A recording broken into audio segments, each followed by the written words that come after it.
Hello dear students, कैसे हैं आप लोग। उम्मीद करता हूँ आप सभी लोग अच्छे होंगे। तो डियर स्टूडेंट्स, आज के इस वीडियो लेक्चर में हम बात करेंगे image formation by concave mirror और कन्वेक्स मिरर। लेकिन पहले बात कर लेते हैं image formation by concave mirror. Concave mirror में इमेज फॉर्मेशन के टोटल 6 कंडीशन है, क्योंकि हम ऑब्जेक्ट को कनकेव मिरर के सामने 6 अलग अलग पोजीशन पे रख सकते हैं। तो चलिए बात करते हैं बारी बारी से। सबसे पहले कंडीशन की बात करें तो किसी ऑब्जेक्ट को हम इनफाइनाइट पे रखते हैं। तो मान लेते हैं हमने एक ऑब्जेक्ट को इनफाइनाइट पे रखा और देखते हैं कि इमेज कहाँ बनता है।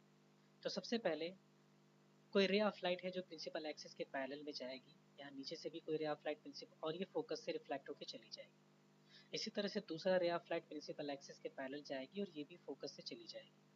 हम कह सकते हैं कि इनफाइनाइट पे जो ऑब्जेक्ट रखी होती है वहां से जो लाइट चलती है वो प्रिंसिपल एक्सिस के पैरेलल में चलती है। तो आपने देखा कि दोनों रिफ्लेक्टेड लाइट ये फोकस पे मिल रही है, यानी फोकस पे इमेज बनेगा। तो इमेज कैसा और कहाँ बनेगा? सबसे पहला कि ये फोकस पे बनेगा कनकेव मिरर के। दूसरा रियल और इन्वर्टेड बनेगा। तीसरा very small like dot, highly diminished होगा। दूसरे पोजीशन कंडीशन की बात करें तो हम ऑब्जेक्ट को इनफाइनाइट और सेंटर ऑफ कर्वेचर के बीच में यहाँ कहीं रख देते हैं। मान लीजिए हमने ये ऑब्जेक्ट रख दिया और अब देखते हैं इमेज कहाँ बनेगा। तो सबसे पहले कोई रे ऑफ लाइट जो प्रिंसिपल एक्सिस के पैरेलल में ले जाएंगे और ये रिफ्लेक्ट होके फोकस से जाएगी। दूसरा रे ऑफ लाइट जो कि फोकस से जाएगी और रिफ्लेक्ट होके प्रिंसिपल एक्सिस के पैरेलल हो जाएगी। इस तरह से दोनों रिफ्लेक्टेड लाइट आपने देखा कि सी और एफ के बीच में कहीं इंटरसेक्ट हो रही है, यानी हमारा इमेज सी और एफ, सेंटर ऑफ कर्वेचर और फोकस के बीच में बनेगा।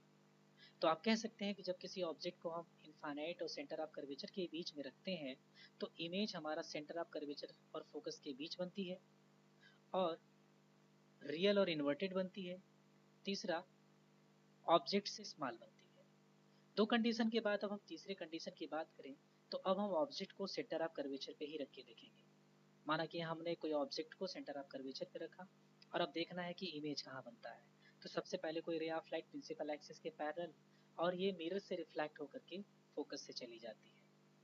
दूसरा रे ऑफ लाइट भी फोकस से जाएगी और ये रिफ्लेक्ट होकर प्रिंसिपल एक्सिस के पैरेलल। इस तरह से आपने देखा कि दोनों reflected light centre of curvature के सीधे यहाँ कहीं इंटरसेक्ट होती है, यानी हमारा इमेज सेंटर ऑफ कर्वेचर पे ही बनेगा। तो आपने देखा कि अगर किसी ऑब्जेक्ट को हम सेंटर ऑफ कर्वेचर पे रखते हैं तो इमेज हमारा सेंटर ऑफ कर्वेचर पे ही बनता है, रियल इन्वर्टेड बनता है और ऑब्जेक्ट के साइज के बराबर बनता है। अब फोर्थ कंडीशन की बात करें तो हम ऑब्जेक्ट को सेंटर ऑफ कर्वेचर और फोकस के बीच में कहीं रखेंगे। यहाँ हमने कहीं ऑब्जेक्ट रख दिया और अब देखते हैं इमेज कहाँ बनता है। सबसे पहले प्रिंसिपल एक्सिस के पैरेलल में रे ऑफ लाइट लाएंगे और ये रिफ्लेक्ट होकर के फोकस से चली जाएगी। दूसरा रे ऑफ लाइट हम फोकस से ले जा सकते हैं और ये रिफ्लेक्ट होकर प्रिंसिपल एक्सिस के पैरेलल। तो दोनों रे ऑफ लाइट यहाँ कहीं सेंटर ऑफ कर्वेचर के बाद और infinite, centre of curvature infinite के बीच कहीं रिफ्लेक्ट हो रही है, यानी कि हमारा image infinite centre of curvature के बीच बनता है। तो आपने देखा कि किसी ऑब्जेक्ट को सेंटर ऑफ कर्वेचर और फोकस पे रखते हैं तो हमारा इमेज सेंटर ऑफ कर्वेचर और इनफाइनाइट के बीच में कहीं बनता है, रियल इन्वर्टेड बनता है और ऑब्जेक्ट से कहीं बड़ा बनता है। बात करें अगर फिफ्थ कंडीशन की, तो इस बार हम ऑब्जेक्ट को हम फोकस पे ही रखते हैं और देखते हैं इमेज कहाँ बनता है। तो सबसे पहले ray of light principal axis के पैरेलल और रिफ्लेक्ट होकर के फोकस से जाएगी। दूसरा रे ऑफ लाइट पोल्स पे हम इंसिडेंट कराते हैं और इस तरह से रिफ्लेक्ट होगी कि इंसिडेंट रे और रिफ्लेक्टेड दोनों सेम एंगल बनाते हैं प्रिंसिपल एक्सिस के साथ। आपने देखा कि दोनों रिफ्लेक्टेड लाइट एक दूसरे के पैरेलल जा रहे हैं, तो ऐसा मान सकते हैं कि ये दोनों रे ऑफ लाइट कहीं इनफाइनाइट पे एक दूसरे को इंटरसेक्ट करेंगे, यानी हम मान सकते हैं कि हमारा जो इमेज बनेगा वो इनफाइनाइट पे बनेगा। तो हमने देखा कि अगर हम ऑब्जेक्ट को फोकस पे रखा तो इमेज हमारा इनफाइनाइट पे बनती है। दूसरा रियल और इन्वर्टेड बनता है। तीसरा कि सबसे बहुत ही बड़ा बनता है। सिक्स्थ कंडीशन की बात करें तो ऑब्जेक्ट को फोकस और मिरर के बीच में कहीं रख देंगे। अब देखते हैं इमेज कहाँ बनता है। तो सबसे पहले प्रिंसिपल एक्सिस के पैरेलल में लाइट जाती है और ये फोकस से रिफ्लेक्ट होता हुआ जाता है। उसके बाद दूसरा रे ऑफ लाइट हम पोल्स पे ले जाते हैं और सेम प्रिंसिपल एक्सिस के साथ एंगल बनाता हुआ रिफ्लेक्ट होता है। दोनों रिफ्लेक्टेड लाइट मिरर के सामने वाले डायरेक्शन में फैलता हुआ दिखाई देते हैं। इसका मतलब ये कहीं इस डायरेक्शन में कहीं नहीं मिलेंगी। तो इन दोनों रिफ्लेक्टेड लाइट को हम पीछे प्रोड्यूस करके कहीं मिला देते हैं। जहाँ ये लाइट मिलती है वहाँ पर इमेज बन जाता है।